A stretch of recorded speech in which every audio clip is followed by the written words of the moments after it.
August મહિનામાં ફરી એકવાર વરસાદી જોર વધતા અને ઉકાઈના ઉપરવાસમાં પણ સતત વરસી રહેલા વરસાદના કારણે ફરી એકવાર તાપી નદીમાં પાણી છોડવાની ફરજ પડી છે, જેના કારણે તાપી નદી ફરીવાર બંને કાંઠે વહી રહી છે.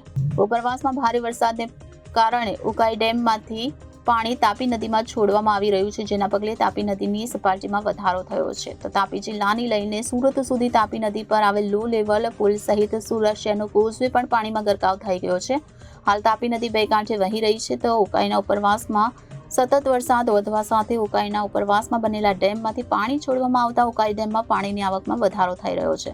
શ્રાવણ મહિનાની શરૂઆત થતાની સાથે જ વરસાદી માહોલ ફરી એકવાર જામ્યો છે. તો તેમાં પણ સુરત શહેર તેમજ જિલ્લામાં છેલ્લા 2 દિવસથી મેઘરાજા મહેરબાન થયા હોય તેમ સતત વરસી રહ્યા છે. જોકે ઓગસ્ટ મહિનામાં ફરી એકવાર વરસાદી જોર વધતા અને ઉકાઈના ઉપરવાસમાં સતત વરસી રહેલા વરસાદના કારણે ફરી એકવાર તાપી નદીમાં પાણી છોડવાની ફરજ પડી છે અને ઉકાઈ ડેમની માંથી પાણી છોડવાને કારણે હાલ તાપી નદી ફરીવાર બંને કાંઠે વહી રહી છે.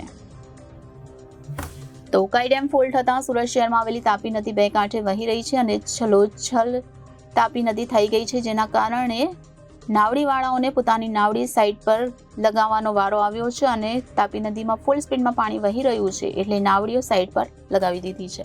Reporter Hanif Malik, Janadesh news, Surat.